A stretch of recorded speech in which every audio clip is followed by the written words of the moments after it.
It really is remarkable how far we've come with technology, especially in the movies. There was a time when an actor having chemistry with themselves was unthinkable. But of course, all of that changed the day the Earth was graced by Liv and Maddie. They walked so us could run. That's a confusing sentence. A lot of us can take this innovation for granted without realizing it, and that's why today I'm going to be covering Mickey 17 and Sinners in one video. So enough gag lollying, let's start with Mickey 17. Mickey 17 was directed by Bong Joon-ho, the same guy that did Snowpiercer and Parasite. You can really see the Snowpiercer influences. It was based on the book Mickey 7. Original movie my ass. In the future, cloning exists, but it's deemed unethical and thus banned on Earth. However, it's not banned in space! Mickey and his friend Invincible are getting chased by the Mafia, and he's terrified of dying. So, to escape this fate, he goes to space and applies to become an expendable. An expendable is sent to do tests and then they die and then get recloned over and over and over again. That way, it's sort of like there's only one person, so it's deemed more ethical. However, multiples, which is still multiple of the same person, is highly illegal, and if they ever exist, all of them have to be killed. While trying to find out who the minions were serving 1939 to 1945, the 17th iteration of Mickey is seemingly killed. But he was actually rescued by a race of mysterious worm-like aliens dubbed the Creepers. After returning to his home base, he finds out that they've already cloned an 18th Mickey, making him a multiple. Since there can't be two Mickeys running around, both of their existences are threatened, so either one of them has to kill the other, or they both die. If you paused Mickey 17 halfway through and asked, hey, which do you like more, Mickey 17 or Sinners? I would have been, oh, Mickey 17, definitely. But after the final act, I'm really not sure anymore. During the finale of the movie, the whole ethical question of are multiples people kind of fades into the background. The Creepers, those aliens I mentioned before, end up becoming the main driving force of the climax. Mark Trumpelo wants to nuke them so he can turn them all into, like, sauce or something, and I understand why the Creepers are there. There is a clear parallel between them and the multiples. The government wanting to bulldoze the aliens, they can put a resort on the ice planet or whatever, is similar to them not wanting to give the multiples rights. The whole theme being, like, institutions not validating life. At one point, one of the characters just straight up turns to the camera and goes, they're not the aliens, we are. We invaded their planet. And, like, sure, the movie wasn't exactly subtle before, but there is such thing as being too on the nose. It would be one thing if the creepers were just animals, but no, they build like a translator device in like 2 seconds, and then Mickey's having a whole conversation with the hive queen, and apparently she names all her babies and everything. And it's not really about the relationship of the two Mickeys either. They start out as enemies and then they get separated a few times, and then at the end, 18, spoilers, randomly just decides to sacrifice himself to save the day, and I feel like I don't really get why. One of the most frustrating things about Mickey 17 is the kind of plot hole of why is 18 so different from 17? 1 and 17 are both kind of shy and nervous, but 18 is this complete opposite where he's kind of a jerk and he beats people up and he's mean and selfish. And we're told that the other Mickeys had different variations of personality, but we're never actually shown that or told why that is. There's a whole montage of Mickeys dying. We never, like, see them act any different. I mean, sure, we don't get to see a whole lot of them, but still, you could convey that certain Mickeys had different personalities.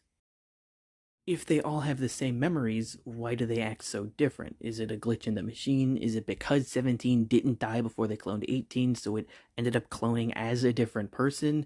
Why would that work, though? I don't know, because it's never really explored. I also didn't really like the romance. So Mickey's girlfriend, Nasha, she really, really likes him. And I think it's implied that it's because he's like shy and timid. But if the Mickey's personalities keep resetting, then why does she still like him? Especially 18, who's like a loud jerk. Well, she was taking those weird flamethrower space drugs, so I guess that's why. And then there's a different romance subplot where Kai Katz falls in love with 17, but not 18. So there's the whole dilemma of like, are they the same person? Are they not? Because if like he likes two different people, is it cheating? Because he was supposed to be with Nasha, but that's like a different him that's with her now. Are they gonna like share? Are they gonna split him? Are they? But then they completely drop that whole angle, and then it just vanishes completely. That's the problem. I was actually liking that subplot and then they just forget about it. Overall, Mickey 17 was a little disappointing. I will say I still like it mostly. It's not a very great movie, but it's good. I like Robert Pattinson. I think he acts 17 and 18 very well. And every character in the movie is just like a complete psychopath, which I like. I find that funny. Mark Ruffalo is pretty funny as Fawkes Trump. Now, Sinners was also disappointing, but that was for an entirely different reason. I was disappointed because it ended. I wanted to see more. Sinners was directed by Ryan Coogler of Creed and Black Panther fame. It's kind of like the opposite of Mickey 17, where with Mickey the first half was good and the second half was bad. This one, the first half was kind of boring because it's mostly just set up and people talking to each other, but the second half is when things get really exciting. Our story follows Smoke and Stack, twin brothers and former henchmen of Al Capone. They return home to Mississippi to start a juke joint. They hire their cousin Sammy to play there. But they would soon learn a very valuable lesson. Don't trust your cousins with shit, because your cousins will always find a way to ruin it. So, Sammy is like magic, sort of. It's kind of hard to explain. So, in Native American culture, in Irish culture, and also African culture, there's a like type of person. Each one has their own name for it, but I forgot what all the names were. But they basically a person that can play music that's so like powerful and full of soul that it can tear a hole in the space-time continuum, and demons from hell will start like spilling into the world. And so Sammy is like one of those people. During the joint's first night open, Sammy starts to play his song, and then his magical mystery musical powers start to take over, and then he starts to warp time pretty much. This is one of the most surprising moments in the entire movie.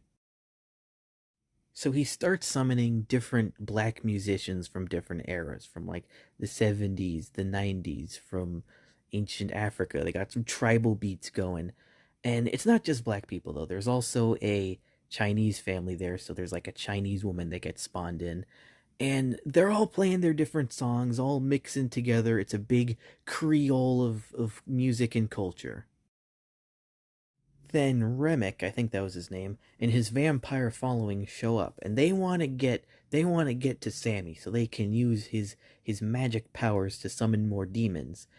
And they can't enter the juke joint because they're bound by vampire rules. They have to be invited in. So they begin killing people and like vampirizing people who leave the joint. From then on, the movie becomes one long standoff. The people inside the juke joint trying to fight off the horde of vampires swarming around them. First, they partied like porn stars, and now they've got to survive until dawn. So the vampires are killing people one by one. They're all being assimilated into this hive mind, and they're also playing a song. They also like music. So, this is when I started to devise my theory. Now, I haven't seen any other analysis of Sinners, so I don't know how uh, common this theory is. But hear me out. Hear me out, right? So, the people that can conjure the spirits, right? What were they? Native American, Irish, African. What do those three have in common? Oh, right. They've all been colonized. They've all been kicked out of their homes. That's what they have in common, right? And so later, at the joint, whenever Sammy is playing his music, they have, again, all the different cultures, the different eras of black music, the Chinese people. They have everything all kind of mixed together. It's all equal. It's everything. And so the vampires, their kind of hive mind, the vampire cult, they are also diverse. They also have people of different races, but they've all been absorbed. They're all a part of this hive mind. Instead of playing a mixture of different songs, they all play the same song. And there's one line of dialogue that, for me, seals the deal on my theory. Remick tells them, "Hey, did you know you bought this building from the KKK and they're planning on double crossing you and killing you? But you should team up with me instead. If you join me, join my vampire family, we'll take down that old bigot." And that's what he says, like, bigot. Which is interesting because, like, he's the literal devil calling someone else a bad person. So I don't know if it's made clear whether or not he's a guy with vampire powers or a demon possessing a guy. And I think he's, from the evidence that we're given, I think he's a demon possessing a guy, and also my theory only really works if he is. So this demon probably doesn't care about racism, not really for it or against it. He just wants them to join his vampire corps. And if he has to appeal to their, anger against the KKK to get them to do that, then that's what he'll do. So with all this evidence laid out, my interpretation of it, and hear me out here, is that the vampires are a metaphor for white liberalism. Oh no! Sound the liberalism alarms! Oh god, no! The liberalism, no! Calm the hell down. Don't get your panties in a twist. For the last time, they are not panties. It's a sports thong, and it's very manly! Now, I'm not saying that, like, being a liberal is bad or anything, or doing that automatically makes you an evil vampire. There is this, like, stereotype that people who are progressive are just doing it because they want attention. They want to look like a good person. Look at me. I'm an empath. And I really hate that stereotype, and the reason why is because it's mostly not true. Keyword being mostly, where there is a very, very, very small smidgen of the population that is like that, and they're really annoying. Also, the fact that they're monsters that are attracted to their music, attracted to their culture, because they want to steal it and use its power for themselves, just a little, a little, hmm, this probably wasn't intentional, but the fact that the vampires are sort of like a community, even though they've all been brainwashed, kinda reminds me of Suburbia, where everyone has to conform to the happy, sanitized expectations of everything, acting more like cogs in a machine than people. Or maybe I'm just overanalyzing it and the deeper meaning is something entirely different, something so obvious, but I was too stupid to even realize. To quote Chupo, I am as white as I sound. I really like the use of music, both the songs that they chose and the fact that it's actually involved in the world itself, where like music summons the vampires instead of them just being regular vampires. And music is a direct metaphor for culture itself. It can help you discover who you are and grow closer to your community, but at the same time it attracts people who want to exploit it. In the vampires' case, but as for the KKK, it attracts people who want to outright destroy it.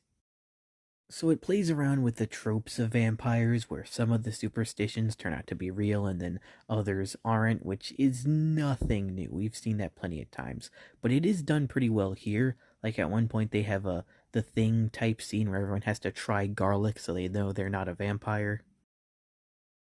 And the characters are a lot more likable. They're not just bags of meat you watch get torn apart. Every time someone dies, it actually feels upsetting because you don't want to see them die. There's also an end credit scene, and I don't want to spoil what it is, but it's a really nice way to tie up the loose ends of the movie. Also, I just really want to, real quick, go on a dumb rant about vampires and why I think they make no sense. So a vampire bites someone, and they do that to drink their blood to survive. But then that person comes back to life as a vampire, so there's another person that also needs to drink blood. So every time, imagine every time you ate, another person would spawn, and that other person also needs to eat. That's another mouth to feed. What are you gonna do when everyone in the world becomes a vampire, and then there's no one else left for you to bite? Do you all just starve? Do you eat each other? Do they have to like make a farm of humans and like bred them to sustain human blood? But then what happens when too many vampires are created? You run out of space. You're gonna have to start killing them. Like I don't get it. How does this shit work? So, Sinners, I went in just kind of expecting not really a bad, but just kind of average, generic vampire movie. And even though it does heavily play into the tropes, there is a lot more to it that's more unique. Mickey 17 is a sci fi, and sci fi is my favorite genre, so I was more invested in that one, but Sinners, I think, just stuck the landing better. As for which one had the best double actors, honestly, Mickey 17. Smoke and Stack are a more realistic portrayal of brotherly frenemies, but Mickey got to beat himself up while naked, and that's funnier. Either way, I had a lot of fun with both of them, but not nearly as much fun as I had with the monkey! The Yankee with no brim! The Monkey is actually a third movie where the main guy is two guys. Or technically, the main two guys are four guys, because his kid self is the same kid twice. So it's four guys. Whatever. I couldn't include the monkey in the title because then it'd be three movies where the main guy is two guys, and that doesn't have the same alliteration. That would just be insane. I think The Monkey might be my favorite of the three. Mickey 17 and Sinners were unhinged, but The Monkey invented unhinged. Sure, the other two killed people, but killing people is The Monkey's bread and butter.